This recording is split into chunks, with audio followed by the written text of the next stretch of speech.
नमस्कार, मैं खुशी और आप देख रहे हैं हिंद सागर। आइए नजर डालते हैं आज की बड़ी खबर पर। गौतम अडानी पर न्यूयॉर्क में धोखाधड़ी का आरोप। दावा सोलर एनर्जी कॉन्ट्रैक्ट के लिए 2,200 रुपए करोड़ की रिश्वत ऑफर की। नेटवर्थ 1.02 लाख रुपए करोड़ घटी। अमेरिका में उद्योगपति गौतम अडानी समेत 8 लोगों पर अरबों रुपए की धोखाधड़ी के आरोप लगे हैं। यूनाइटेड स्टेट्स अटॉर्नी ऑफिस का कहना है कि अडानी ने भारत में सोलर एनर्जी से जुड़ा कॉन्ट्रैक्ट हासिल करने के लिए भारतीय अधिकारियों को $265 मिलियन, करीब 2,200 करोड़ रुपए की रिश्वत दी या देने की योजना बना रहे थे। यह पूरा मामला अडानी ग्रुप की company Adani green energy limited और एक अन्य फर्म से जुड़ा हुआ है। 24 अक्टूबर 2024 को न्यूयॉर्क की फेडरल कोर्ट में यह केस दर्ज हुआ था।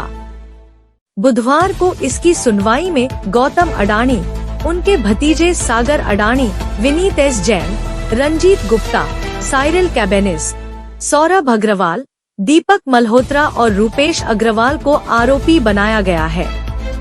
रॉयटर्स की रिपोर्ट के मुताबिक गौतम अडानी और सागर के खिलाफ गिरफ्तारी वारंट भी जारी किया गया है। सागर अडानी ग्रीन एनर्जी लिमिटेड के अधिकारी हैं। अमेरिकी निवेशकों का पैसा, इसलिए वहां केस अडानी पर आरोप है कि रिश्वत के इन पैसों को जुटाने के लिए उन्होंने अमेरिकी निवेशकों और बैंकों से झूठ बोला।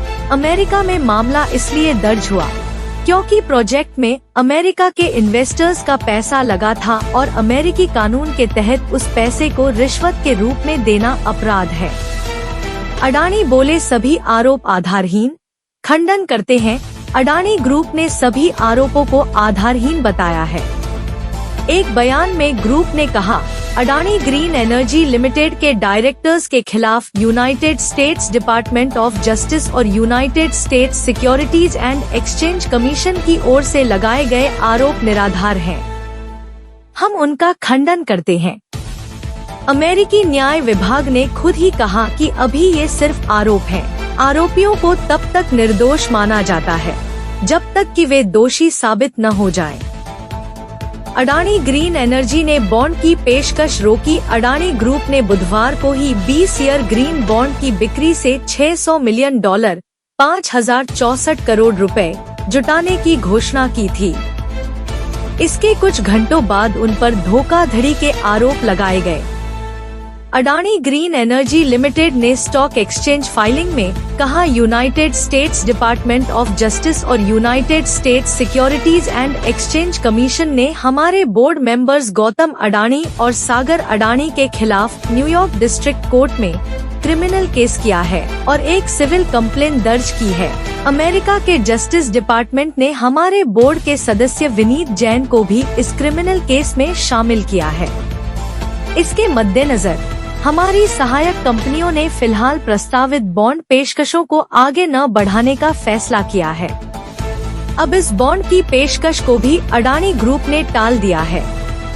रिश्वतखोरी और धोखाधड़ी के आरोप के बाद कंपनियों के शेयर में आई गिरावट से अडानी ग्रुप के चेयरपर्सन गौतम अडानी की नेटवर्थ एक दिन में $12.1 बिलियन, करीब 1.02 लाख करोड़ रुपए घटकर $57.7 बिलियन, 4.87 लाख करोड़ रुपए रह गई है। इसी के साथ Adani Forbes real time billionaires list में 22वें नंबर से सीधे 25वें नंबर पर आ गए हैं। हालांकि इसके बाद भी मुकेश अंबानी के बाद गौतम अडानी दूसरे सबसे अमीर भारतीय बने हुए हैं। तो अब तक के लिए बस इतना ही। फिर होगी आपसे मुलाकात ऐसी एक और बड़ी खबर के साथ। तब तक के लिए नमस्कार और देखते रहिए हिंद सागर। ऐसे ही लेटेस्ट अपडेट्स के लिए हमारे चैनल को सब्सक्राइब करें और तुरंत नोटिफिकेशन पाने के लिए बेल आइकन प्रेस करना ना भूलें। और यदि आप हमें फेसबुक के माध्यम से देख रहे हैं तो हमारे चैनल को फॉलो जरूर करें।